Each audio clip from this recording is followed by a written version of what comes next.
लाओत्सेचा ताओबोध योगदास श्री जयगणेश जोशी यांचे प्रवचन. समग्रतेची जाणीव. लाओत्से ओवीचा समारोप करताना सांगतो की सर्व वस्तू जगताचे निर्माण असूनही तो त्यावर दावा सांगत नाही. यास्तव तो महान म्हणून जाणला जातो. शेवटपर्यंत तो महानतेचा दावा करत नाही, त्यामुळे त्याला महानता प्राप्त होते. विश्वासह यच्च यावत सर्व काही परमात्म्याकडून निर्माण होत असल्यामुळे येथे परमात्म्याच्या कर्तृत्वाचा प्रश्नच निर्माण होत नाही. येथे दुजे असे काहीही नाही. वस्तू निर्माण करणारा तोच, वस्तू निर्माण करणारी साधनेही तोच, वस्तू निर्माण करणे हे साध्यही तोच, आणि वस्तू उपभोगणाराही तोच, टिकवणाराही तोच, वस्तू सामावून घेणाराही तोच, वस्तू लय करवून घेणाराही तोच, वस्तूचे पुनर्निर्माण करणाराही तोच. आता राहिलेच काय? सर्व तो आणि तोच आहे. सर्वत्र तोच आहे. कोणत्या देवाला नवस बोलता हे महत्त्वाचे नाही. अमुक पॉवरबाज आहे हा तुमच्या मनाचा खेळ आहे.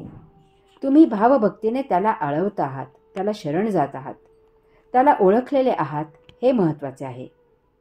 कारण कोठेही नवस बोला, तो केव्हाही कोठेही काहीच करणार नाही. जे काही होईल ते तुमच्यातील ताओकडून होईल, कारण तुम्ही सुद्धा ताओच आहात. यास्तव तुमच्यातील ताओ कसा, कोठे आणि केव्हा ऊर्जित होतो यावर तुमच्या नवसाचे यश अवलंबून आहे.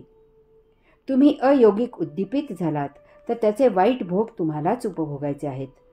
तुम्ही योगिक उद्दीपित झालात तर तरीही त्याचे चांगले भोग तुम्हालाच उपभोगायचे आहेत. यात ताओचा संबंध येतच नाही, कारण जे होईल ते तुमच्यातील ताओमुळे होईल. ताओला काही करून श्रेय घ्यायची गरजच नाही, कारण येथे अन्य काहीही नाही. कोठेही काहीही झाले तरी ते ताओमुळेच होते, परंतु फरक होतो तो आपल्याकडून ताओला आकलन करण्यात, जाणण्यात, उमजण्यात. सुधारणा येथे व्हायला हवी आहे, जाण तेथे यायला हवी आहे. एकदा का समग्रतेची जाण आली की सर्व काही ठीक होते. मग अपयश येऊनही आपण ताओला जसे जाणत होतो तसेच जाणत राहतो.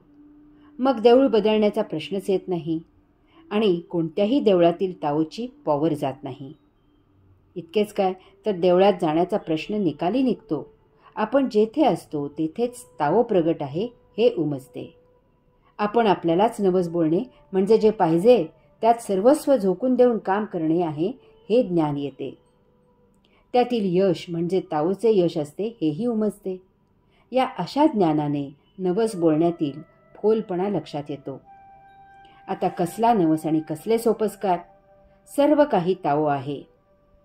ताओ काहीही बोलत नाही, कसला काही दावा करत नाही. काम तुमचे तुम्हीच करता आणि त्याचे श्रेय मात्र तुम्ही स्वतःला न घेता ताओला देता, तुमच्याही नकळत. The peace of Tao. Hold the great symbol and all the world follows. Follows without meeting harm and lives in health, peace, commonwealth.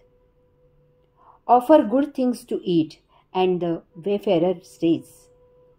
But Tao is mild to the test. Looked at it cannot be seen. Listened to it cannot be heard. Applied its supply never fails. Prashant ताओ. अत्युत्तम आदर्श धारण करावा म्हणजे त्याचा सर्व जग अनुनय करते. अनुयायींना पीडा न होता आदर्श अनुग्रहित करावा म्हणजे सुराग शांती अनुशासन नांदते. उत्तमोत्त वस्तूंचा खुराक द्यावा म्हणजे भ्रमण करणारा स्थिरावतो. लक्षात घ्यावे की ताओचा मार्ग चोखाळायला साधासुद्धा आहे. पाहायला गेल्यास ताओ अदृश्य आहे, ऐकायला गेल्यास ताओ अश्राव्य आहे, परंतु एकदा का तो साक्षात्कारित झाला की तो कधीही अंतर देत नाही. स्वभाव हाच अत्युत्तम आदर्श. या विश्वात सर्वोत्तम आदर्श विश्वेश्वराचाच आहे. जगनियंत्याचाच आहे, म्हणजेच ताओचा आहे. ताओ हा आपला स्वभाव, नैसर्गिक आचरण आहे. ताओ आपली नियती आहे. ताओ हा वैश्विक नियम आहे. वैश्विक नियमाप्रमाणे आचरण करणे हाच सर्वोत्तम जीवन मार्ग आहे. यापेक्षा अन्य मार्गाने आयुष्याची वाटचाल करणे म्हणजे चुकीच्या मार्गावरून, चुकीच्या दिशेने, चुकीच्या आदर्शाने भरकटणे आहे. अशाने भ्रमण भरपूर होईल, परंतु यात्रा होणार नाही. अशाने भरपूर जणे होईल, परंतु ते मरत नाही म्हणून जगणे असेल. अशाने पुनर्जन्म होईल, परंतु तो वासनेसाठी असेल. हातात बरेच काही सापडल्यासारखे वाटेल, परंतु ते जीवनोद्धारासाठी उपयुक्त नसेल. गावच्या वेशीवर कुणीतरी अमृताचा कुंभ लुटत आहे म्हणून आपण लगबगीने हातात भांडे घेऊन पळत पळत जावे. यात प्रयत्न भरपूर होईल, मेहनत खूप होईल, परंतु हाती भांडे म्हणून चाळण असावी आणि सारे अमृत वाटेतच रस्त्यावर रेते व्हावे. पुढील वेळी चांगले सोन्याचे भांडे घेऊन जावे तर त्या कुंभातून विष मिळावे. कारण एकच, आपण आपला स्वभाव सोडला, भलताच आदर्श बाळगला आणि धावपळ केली, ती वायाच जाणार. यास्तव लाओत्से आपल्याला सावध करत आहे की अत्युत्तम आदर्श धारण करावा, म्हणजे त्याचा सर्व जग अनुनय करते. महादेव पाताळेश्वर झाला की लोक त्याच्या दर्शनासाठी आपली उच्च जागा सोडून खाली पाताळात धावले आणि पावन झाले. महादेव पर्वतेश्वर झाला तर लोक त्याच्या दर्शनासाठी नीच जागा सोडून उन्नत होऊन उच्च जागी चढत चढत पर्वतावर धावले आणि पावन झाले. उच्च नीच हा प्रश्न नाही, तर सर्वोत्तम काय आहे हा प्रश्न आहे.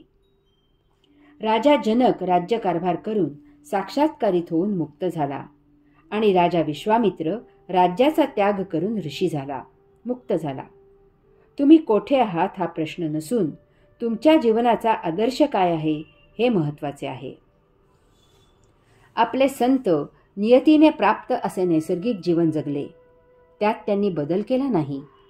गोरा कुंभार, जनाबाई, दामाजी महार, सेनानावी अशा कितीतरी संतांना परमात्म्याची चाहूल लागली, म्हणून त्यांनी आपला प्राप्त व्यवसाय सोडून हाती पळी पंचपात्री घेऊन वेद घोकायला घेतले नाहीत. व्याध तर कसाही होता, त्याने आपला व्यवसाय सोडला नाही. त्याचे आत्मज्ञानासाठी जाजली ब्राह्मणाने पाय धरले. राजा जनकाला सुलभा स्त्रीने ब्रह्मविद्या दिली. त्या काळी तथाकथित विद्वानांच्या मते स्त्रियांना ब्रह्मज्ञान निषिद्ध होते. तुकारामबुवा वाणी होते, त्यांनी वेदांचा अर्थ आपल्याला सांगितला. सांगायचा मुद्दा इतकाच आहे की हे सर्वजण आपापला प्राप्त व्यवसाय करत मुक्त झाले. तसेच जाता जाता हेही लक्षात घ्यावे की जे अट्टाहासाने वेद घोकत होते त्यांना साक्षात्कार झाला नाही. ते कोरडेच राहिले.